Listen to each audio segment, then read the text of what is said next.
हर इलाके में मोहब्बत की लोक दास्तानें मशहूर होती हैं। गुजरात की मशहूर रोमांटिक दास्तान सोनी माहीवाल की दास्तान है, जो सदियों से सीना बसीना सुनाई जाती रही है। लोक दास्तान कुछ यूं है कि बुखारा में एक अमीर ताजिर मिर्जा अली था। उसका कारोबार बहुत वसी था, पैसे की रेल पेल थी, दुनिया की हर आसाइश मौजूद थी, मगर बे औलाद था। ये महरूमी से अंदर ही अंदर खाई जाती थी। बड़े बुजुर्गों से दुआएं कराईं, कई दरगाहों पर हाजिरी दी, मगर औलाद की नेमत से महरूम रहा। उम्र के आखिरी हिस्से में एक बुजुर्ग मिले, उनसे दुआ की दरख्वास्त की। उन्होंने कहा, जाओ, अल्लाह तुम्हें बेटा देगा, मगर वो मोहब्बत की मौत मरेगा। मिर्जा अली ने बहुत पूछा कि इसका क्या मतलब है, मगर बुजुर्ग ना बोले। कहते हैं कि कुछ अरसे बाद इसके यहाँ बेटा पैदा हुआ। इसका नाम मिर्जा इज्जत बेग रखा। इज्जत बेग बड़ा खूबसूरत बच्चा था और बड़े लाड प्यार से पाला गया था। जवान हुआ तो उसने कहा, बाबा, मैं भी दिल्ली देखना चाहता हूँ, उसकी बड़ी शोहरत है। बाबा, आप किसी तजारती काफिले के साथ मुझे भेज दें। मिर्जा अली अनजाने खौफ के तहत इसे इजाजत देने पर राजी नहीं था,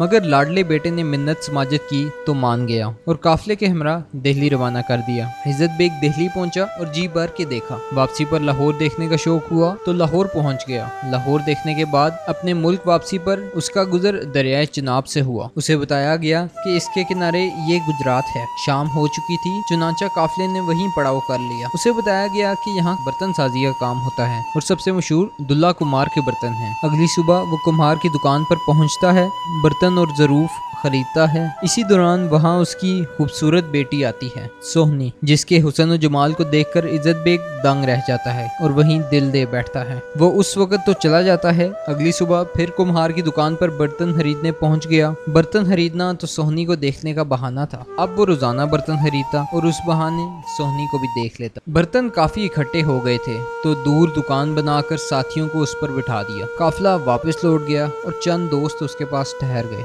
अब पैसे खत्म हो गए तो दोस्त भी चले गए और वो दुल्ला कुमार के पास गया कि इसे काम पर रख ले। कुमार ने इसे भैंसे चराने के लिए रख लिया। इलाके में भैंस को मही कहते थे, इसलिए वो महीवाल के नाम से मशहूर हो गया। अब सोनी को भी महीवाल की मोहब्बत का अंदाजा हो गया तो वो एक दूसरे से मिलना शुरू हो गए। मुलाकातों का सिलसिला बढ़ा तो उनके मोहब्बत के किस्से आम होना शुरू हो गए। ये बात दुल्ले कुमार को पहुंची तो उसने अपने रिश्तेदार के बेटे से सोहनी की शादी कर दी। इज्जत बेग महीवाल का दिल टूट गया और वो दरिया के दूसरे किनारे जाकर झुग्गी बनाकर रहने लगा। सोहनी की सहेली मिलती तो महीवाल उसे सोहनी की बेवफाई का ताना देता है। सहेली जाकर सोहनी को बताती है तो वो पैगाम भिजवाती है कि मैं आज भी तुमसे मोहब्बत करती हूँ, और फिर वो दोबारा मिलना शुरू कर देते हैं। महीवाल दरिया पार करके आता और दोनों काफी देर तक बातें करते रहते। वो रोजाना मछली पकड़ता और भून कर लाता। एक दिन आया तो उसका चेहरा जर्द था और टांग से खून बह रहा था। सोहनी ने पूछा तो उसने बताया कि आज मछली नहीं मिली थी, इसलिए अपनी रान का गोश्त काट कर लाया हूँ। सोहनी चीख कर रह गई। उसने कहा, आज के बाद तुम मिलने नहीं आओगे, बल्कि मैं दरिया पार करके आया करूंगी। सोहनी तैरना नहीं जानती थी, इसलिए घड़े पर दरिया पार करती।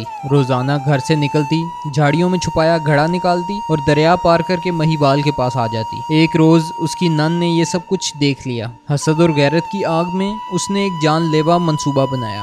वो भी कुमार की बेटी थी। उसने सोहनी के पुख्ता घड़े की जगह इससे मिलता जुलता कच्चा घड़ा वहाँ रख दिया। सोहनी अपनी रूटीन में आई, घड़ा उठाया और दरिया की तरफ चल दी। उस दिन दरिया की लहरें जोबन पर थीं, मगर सोहनी का इश्क भी जोबन पर था। जो ही वो दरिया में उतरी तो कच्चा घड़ा घुलना शुरू हो गया। उसने महीवाल को आवाजें दी। सोहनी की चीख पुकार सुनकर महीवाल ने भी दरिया में छलांग लगा दी। घड़ा घुल चुका था और सोहनी डुबकियां खा रही थी। महीवाल उस तक पहुंचने की कोशिश करता रहा, मगर पहुंच ना पाया और वो दोनों दरिया में डूब गए। कुछ लोगों का कहना है कि उनकी लाशें नहीं मिली, जबकि कुछ का कहना है कि उनकी लाशें सिंध के इलाके शहदादपुर में मिली तो उनको वहां दफना दिया गया। उनकी कब्रें आज भी वहां मौजूद हैं।